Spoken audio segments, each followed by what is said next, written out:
Hello, boys and girls. It's so good to see you again. I'm so excited to be able to have you join me for another story hour with Ms. Garner. I am very excited about today because I am going to read a book that's written by one of my most favorite author illustrators, Patricia Polacco. Patricia Polacco has been writing for many years, boys and girls. She's an American author and illustrator who has written books such as Babushka's Doll, The Blessing Cup, An A from Miss Keller. I'm not sure if you're familiar with that book. One of my very favorites, The Mermaid Purse, and many other books as well. The Keeping Quilt, perhaps you've read that one. And of course, the book that I'm going to read today, titled The Junkyard Wonders. She has been an American author and illustrator, like I said, for many years, and she's written many books. Art has always been one of her passions. For the first 5 years of her life, boys and girls, she grew up on a farm in Union City, Michigan, where a real meteor fell into her front yard, and she writes a story about that. Can you imagine a meteor in your front yard? It left a big hole. Anyway, you'll have to read her book, Meteor, that tells all about it. She then later lived for a while in Oakland, California, so she's familiar with our home state, and then went back to Union City, Michigan to live. School was a challenge for her. She had a very difficult time reading and writing. Can you imagine, boys and girls, an author as famous as her, but she had difficulty with reading and writing? It's true. And it was often just so difficult for her back in the day when she would have to read in front of the class. They would call you up to the front of the classroom and have you read in front of all the children, and she said that her heart would start beating, her knees knocking. It was just a awful, terrifying experience because she couldn't read. But a teacher later diagnosed her with dyslexia, which once they finally diagnosed her, they were able to help her with it, and she indeed learned how to read. I mean, it wasn't until she was about 14 years old that she learned how to read, but she finally did, and then look, she became this wonderful, famous author of so many books. She came from a family of storytellers, boys and girls, and heard their stories. She comes from Russian ancestry, Jewish ancestry, and so when she writes, sometimes her voice is from her Russian ancestors or her Jewish ancestry. Just remembering the stories that she grew up with. She's always had a passion for drawing and painting, even though reading and math were difficult for her. Drawing and painting and sculpting came very easily to her, and it was one of her passions. And that's why she illustrates such wonderful books. Let's see what else. She, like I stated, came from a family of incredible storytellers, but didn't start writing children's books until the age of 41. And when because she liked art so much, she earned a degree in fine arts and also a PhD in art history. Where does she get her ideas? Well, she gets her ideas from her imagination and the storytellers who were her relatives. And like I said before, she writes in 3 voices. Sometimes it's from her Russian background, her Eastern European background, or even her Midwestern American farm voice will come through in her books. And then, of course, her Jewish voice, because her family she came from a family that was part Christian and part Jewish. She has 2 children, Tracy and Stephen, and she also has a grandchild. Tricia Polacco is still living. She goes on many tours to talk to schools all across the country about her books. And if you're familiar with the book Keeping Quilt, she even brings the quilt I believe, on some of her tours. So anyway, I would like to get started. This book is titled The Junkyard Wonders, and I hope that Patricia Polacco becomes one of your favorite authors too. And I would love for you boys and girls to read more about her. She's on the internet. There's lots of videos about her, and I'd like you to get to know her better. She is incredible. The Junkyard Wonders. What do you suppose this book is about just by looking at the cover? Do you know what a junkyard is? I'm not talking about your bedroom, even though maybe your mom has called it that. Have you ever been to a junkyard? Or perhaps you have a junk drawer in your house. Well, you're going to find out why she titled this book The Junkyard Wonders in just a few minutes. The Junkyard Wonders by Patricia Polacco. Now, many of her stories, boys and girls, are based upon her own life. And I'm very happy to say that this book is indeed based on her own life and what she went through as a child. The Junkyard Wonders. I'll show you the picture first.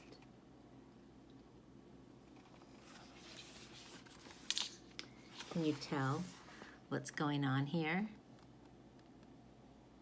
What does it look like? What day of the year do you suppose that is? My heart sang as I walked to school with all of the kids on my grandma's block on the first day of school. My father and mother had decided that I could stay just for 1 year, there with my father and grandma in Michigan. In my old school in California, the kids all knew that I had just learned to read, that I used to be dumb. Everyone knew that I was always in special classes. Here, no one would know. No one would tease me, and I already had a new friend, Kay. But when I got to the front steps of the school, all of the neighborhood kids ran off to their classes. And when I saw Kay and waved to her, she didn't wave back. I just stood there not knowing where to go. And when I showed two strange girls my class card, they got funny looks on their faces. "You're in Mrs. Peterson's class," they said. "Upstairs, room 206.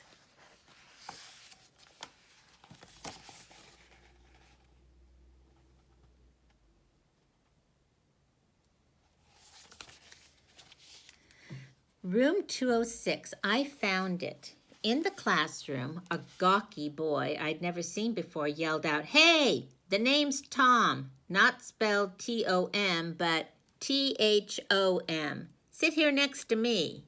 He had huge dark-rimmed glasses that magnified his eyes. I sat down and looked around. Everyone seemed really different in one way or another. I couldn't put my finger on it. Suddenly, everybody snapped to attention. Our teacher was standing in the doorway. Short and stout, she seemed a little scary, brusque. But her eyes were friendly, I was sure of that. She walked up to the podium at the front of the room and slammed an enormous dictionary on top of it. Then she adjusted her glasses, and without saying hello or how are you, she started reading in this no-nonsense voice. "The definition of genius," she began.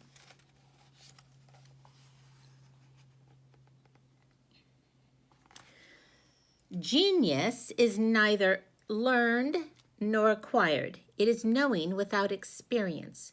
It is risking without fear of failure. It is perception without touch. It is understanding without research. It is certainty without proof. It is ability without practice. It is invention without limitations. It is imagination without boundaries.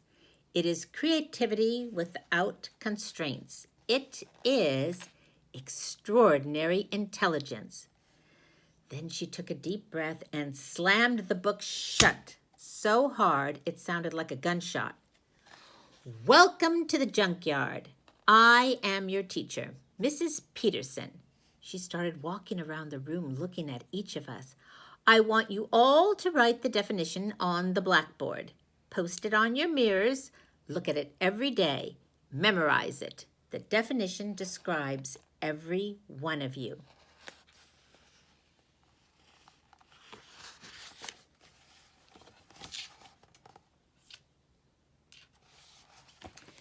At recess that day, I couldn't wait to ask Tom, why is our class called the Junkyard? Because we are, didn't you notice? All of us are different. You know, odd, like stuff in a junkyard. He turned toward the playground. See that super tall kid over there? That's Jody Beach. He's got some disease that makes him grow too fast. He's my bodyguard. No one picks on me when he's around. He smiled. Over there, that kid? That's Gibby McDonald. He has Tourette's. There's Stuart Bean. He has diabetes. Me? Well, I have trouble seeing. They call me Sissy Boy because even so, I love ballet. It's my life. I take ballet too. At least I did in California. I knew there was something about you I liked, Tom said. I felt I had found a soulmate in Tom, and since he thought Jody was nifty, so did I. But it only helped a little. When I got home that night, I told Dad and Grandma about my day. I tried to be brave and not let them know how sad I really was. But just as Dad was tucking me in at bedtime, I finally burst into tears. Oh, Daddy, I've been put in a special class again. It's called the Junkyard. Junkyard? What junkyard? My dad asked. That's what everybody calls our class.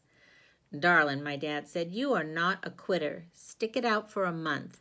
If the class doesn't get better, I promise I'll send you back to California. I didn't tell him that when I tried to sit with Kay and her friends at lunch, she said that junkyard kids couldn't sit at their table.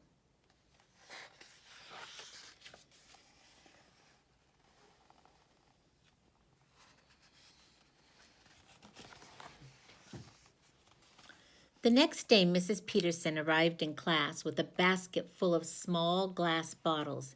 Today, she said, we are going to determine your tribes. She gave us each a vial. Tip some of the liquid on your wrist. Smell. Some of you smell like lemons, some cinnamon, some almonds. Now, can you smell someone who has the same scent as you? They will be part of your tribe for the year. I sniffed my own wrist. Vanilla. We all strolled around the classroom, sniffing each other's wrists. I sniffed a boy's wrist who was wearing a homespun shirt, and he sniffed mine. Vanilla, we both said. My name's Gilbert McDonald. Call me Gibby. Then the two of us fanned out. I found a girl who smelled like vanilla. Looks like you're in my tribe, I chirped. She just smiled, but didn't answer me. Gibby came over with Tom. Vanilla, he announced. My bodyguard Jody is too. So Tom, Gibby, Jody, and I were a tribe. I asked the shy girl her name. She wrote it down on a piece of paper. Ravan Sulls. Tom told me later that she hadn't spoken as long as he had known her.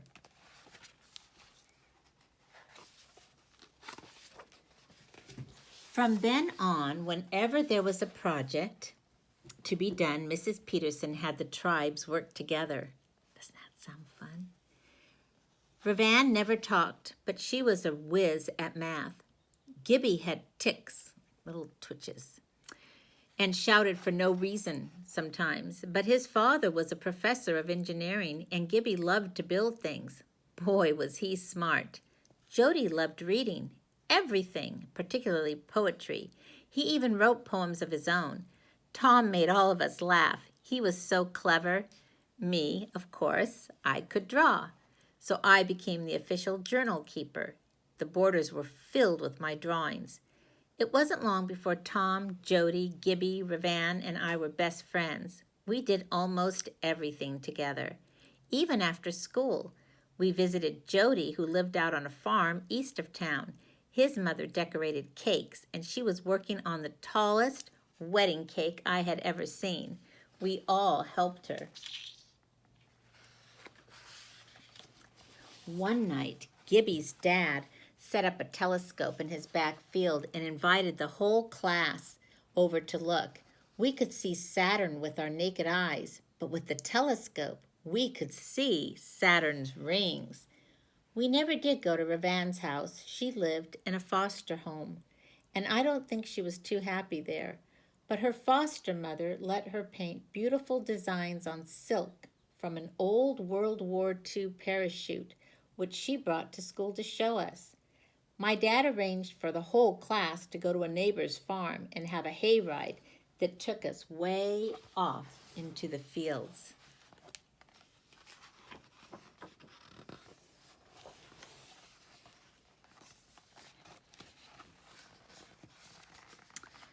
Our class was special, all right. The Junkyard kids were pretty amazing to begin with, and Mrs. Peterson showed us how to shine. She even helped us make badges that said, "The Junkyard Wonders." "So you can be proud of who you are," she said. That day we got the badges. This mean boy came running up to us. "Weirdos, retards, now you even wear dumbbell pins." A boy named Barton Poole grabbed the pin off my shirt. I started to cry, but then Tom and Gibby ran at Barton and his friends. "Right," one of his friends said. "Now Twinkle Toes and the jerking fool are going to hurt us. We are so scared." Just about then, Jody, big, wonderful Jody, appeared from nowhere. The mean boys sure backed off. "Someday you aren't going to have this freak to guard you," Barton snarled as he stalked away.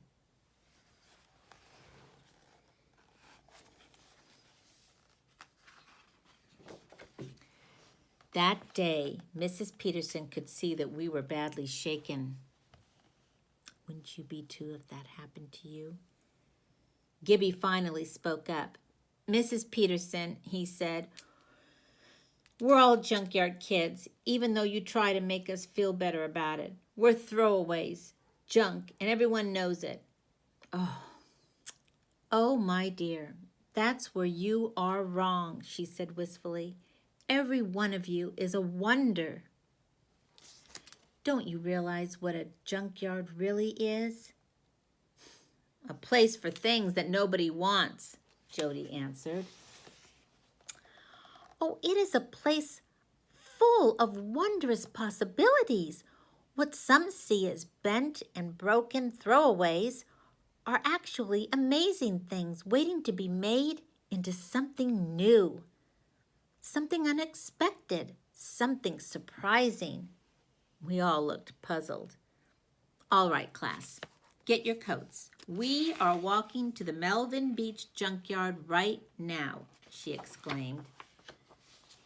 At the junkyard, Mrs. Peterson stopped us. "Now, form into your tribes. Then collect everything that you could think could be made into something new. Remember, wonders, here's your chance. Forget what the object was. Imagine what it could be." Each of the tribes set off across the junkyard, collecting wheels, doors, handles, latches. We vanillas hadn't gotten just the right junk, though, until almost the end of our visit. As Jody, Ravan, Tom, and I were climbing over our last pile of assorted junk, Gibby called to us. He was standing under a shed roof looking up. There, hanging from the roof strut, was an old wrecked model airplane. "Gib, that's just an old torn-up plane," Tom said, turning to leave. "No," Gibby said. "It's a beauty. I see it. We are going to rebuild it into something bigger, better, something wonderful, something that will defy gravity itself. This plane is gonna fly all the way to the moon. There was such wonder in his eyes that we knew we had just what we needed.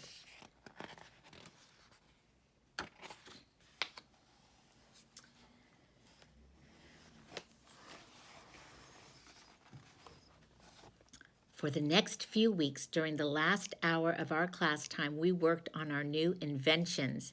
As we hammered and sawed and cut, Mrs. Peterson read to us Great Expectations, David Copperfield, and sometimes poetry.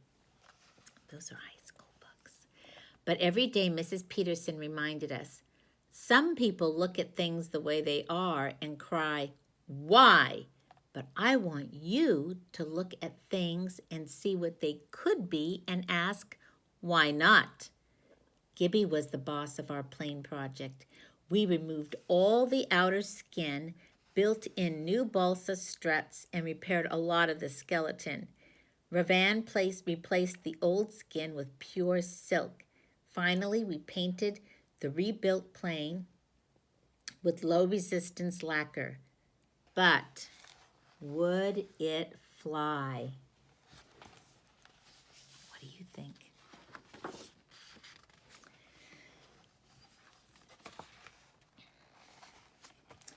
The day came when we were to present our stupendous projects.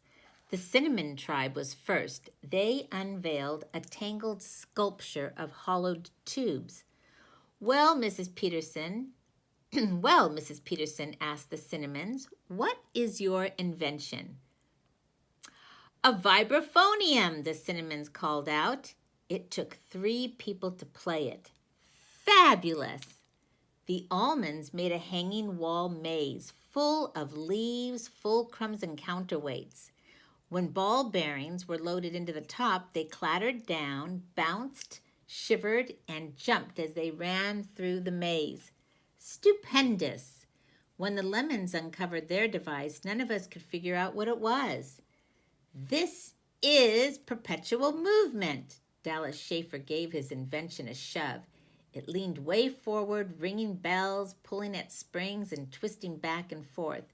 We must have watched that thing for 15 minutes. It just did not stop. When it was Vanilla's turn, Gibby pulled the covering off.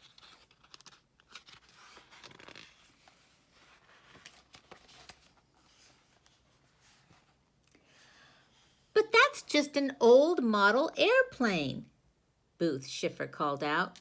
Wrong, Gibby shouted back. This here airplane is going to defy gravity. This baby is going all the way to the moon. Everyone laughed. Mrs. Peterson spoke up. If Gilbert says it is destined for the moon, I, for one, believe him. Come on, Gibby, will that thing fly? Someone shouted. Oh, it will fly all right. We flew it like a kite off of Putnam's Hill, Jody trumpeted. We had. That was off a hill. For it to fly by itself, though, we needed a propulsion unit. He means a motor, I added, and we found the perfect one. It will take the plane right into the sky. The trouble is, it's expensive. That's when the tribe stepped in, all of them. Mrs. Peterson asked the whole class if they'd help raise money for the motor. Everyone cheered. It was unanimous. They would. For the next few weeks, all of the moms made cakes and cookies and sold them at bake sales. Our dads sponsored car washes. All of us Junkyard kids used things we had gotten from Mr. Beach's and made gadgets to sell. By that spring, we had made enough money to buy that perfect motor.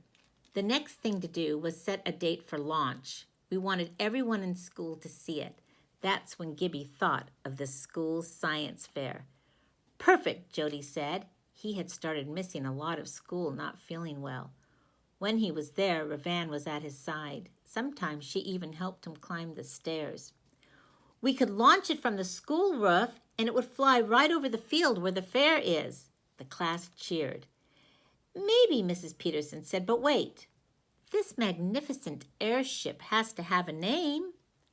Everyone started calling out names like Fabulous Flyer and Windy Wings. Jody stood up. He sure looked pale. I think she needs to be called the Junkyard Wonder because we made it out of junk and because we Junkyard Wonders made it. That plane is us.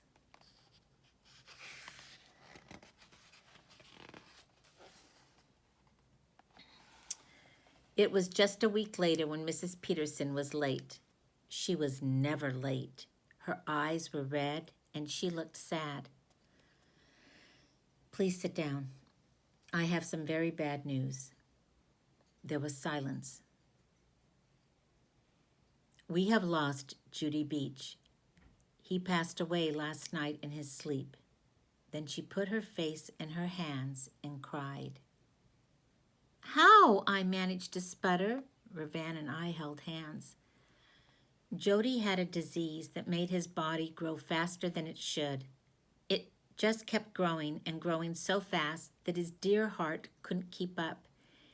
It just gave out, Mrs. Peterson answered.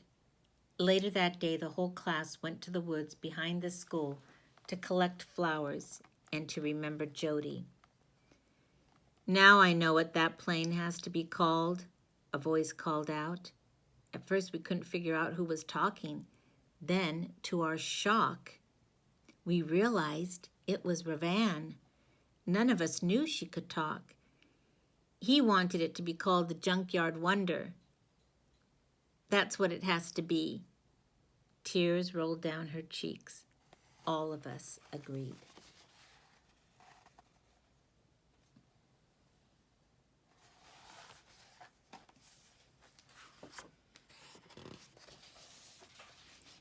Gibby's dad mounted the motor on the machine and placed it on a table at the back of his workshop. When we saw it, we all gathered around. It was so beautiful. We tried it out more than once from the hill in back of Gibby's house. It seemed to work. But would it work from the roof of the school on fair day? And would we even get a chance to try? The stairway to the roof was always locked. Maybe Mr. Weeks, the janitor, could help us get to the roof. I think he will, Mrs. Peterson said, but it will have to be a secret. The day before the fair, we could hardly contain ourselves. Would newspapers be there? Scientists from a nearby university? We huddled together out on the playground, chattering about our plans for the launch. Geez, look who's listening, Tom warned. It was Barton Poole. He'd heard everything. He leaned into Gibby's face. Your dad wears skirts. Then he sneered. And no one's allowed on the school roof. Got it? No one. And I'm telling the principal about your stupid plans. He's not very nice. And sure enough, when we got back to our schoolroom, the principal was waiting for us, and Barton Poole was with him.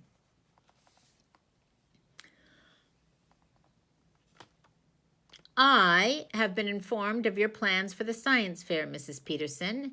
There will be no launching from the school roof and no fuel-driven airplanes anywhere on the school grounds. It could be very dangerous. Mr. Weeks will keep your plane in the janitorial closet until the end of the school year. The principal turned on his heel and left the room. Mr. Weeks looked very sad as he carried the Wonder out of the room.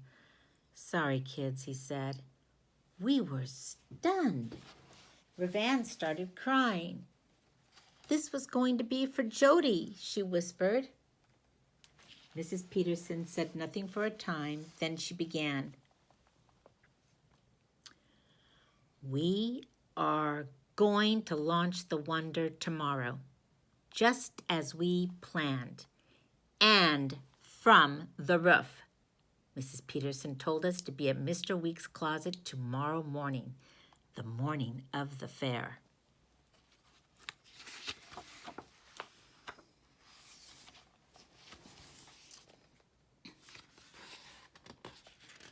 Our secret weapon turned out to be Mr. McDonald, Gibby's dad. If Mr. McDonald stayed with us during the launch, the principal was okay with it. We couldn't believe the good news. Remember Gibby's dad? Wasn't he the engineer? Mr. Weeks handed the Wonder to Gibby's dad. "Let's take her up," he said to us. On the roof, we could see kids pouring onto the field to look at science exhibits that were being set up. Ravan pulled gorgeous silk streamers that she had hand-painted out of a bag and let them stay rolled up at the edge of the roof. Then, with Tom's help, Gibby and his dad put the Wonder in place. They carefully connected the engine to a car battery, then primed the pump to deliver the fuel from the tin sitting next to it into the engine. Then they pumped the fuel into the plane. We all stood back and watched. "Maybe it'll go all the way to Lansing," I speculated. "Maybe even to Detroit," Tom said. "Maybe around the whole world," Ravan whispered. "No," Gibby said with a grin. "This baby is going all the way to the moon."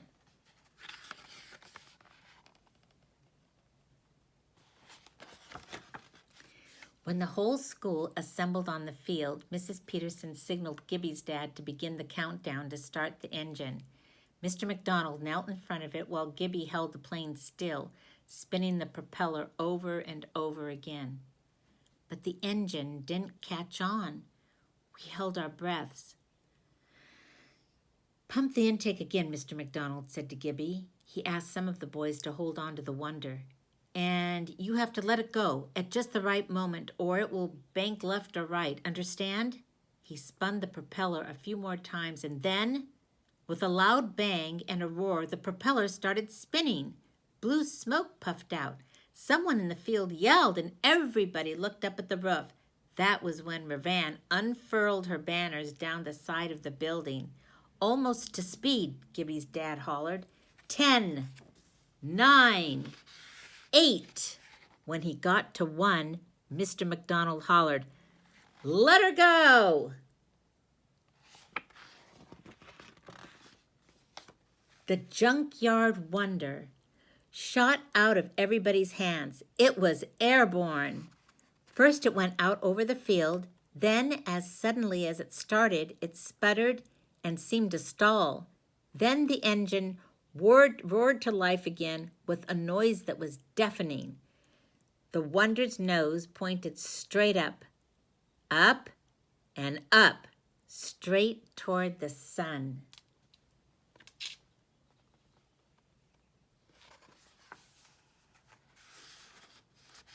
Can you see those banners that Ravan had made? We all ran to the wall of the roof and watched breathlessly as it streaked through the cloud cover, then appeared above, ever skyward, straight to the stratosphere. We all watched until it became a speck in the sky. Then we couldn't see it anymore. Even though the science department from the local university was there, along with the school board and the newspapers, for all of us, it was only Mrs. Peterson that mattered, and Jody. Tears glistened in Mrs. Peterson's eyes as she watched the Wonder climb into the heavens. "Like I said," Gibby whispered, "that baby is going straight to the moon."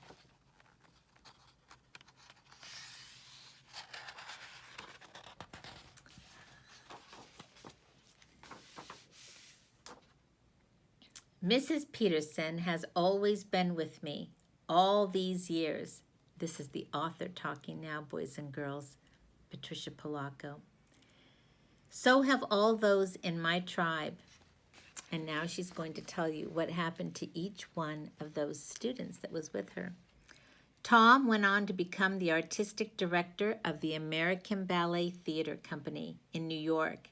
Ravan became a textile designer and was eventually invited to Paris to design for the fashion industry. So here's a drawn photograph of all of them. As for Gibby, well, he went on to become an aeronautical engineer for NASA. He helped design the lunar modules for the Apollo missions. And me, what do you think Patricia Polacco became, boys and girls? And me, I became a creator of books for children. For all of us, Mrs. Peterson was the wind beneath our wings. She was the alpha of our tribe. She was our compass. I saw Gibby in Houston a few years ago. We spent the afternoon recalling our time together in the junkyard and how Mrs. Peterson helped us believe in ourselves. Then Gibby's eyes misted over. He leaned into me and grinned as he said, "Remember that photo? Remember that photo that my dad took of all of us that day on the roof after we launched the Wonder?" Well, Patricia, I stowed that photo aboard the lunar module on Apollo 11. All of us wonders really did make it to the moon after all.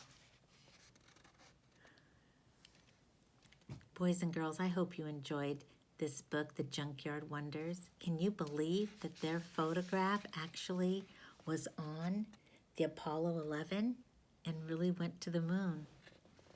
I thought that was just really wonderful. Well, I hope you enjoyed this story about Patricia Polacco, boys and girls. And I know that you now have your own bag of little odds and ends and items and pieces of junk that you're going to make into something new and wonderful. And tomorrow when we get together in class, boys and girls, we're going to create something really wonderful with the things that have been thrown away and discarded. And we'll make them new and beautiful and wonderful. So I hope, again, you enjoyed the book and that you'll read many more Patricia Polacco books. They're all so wonderful. I'll see you tomorrow, boys and girls. Bye-bye.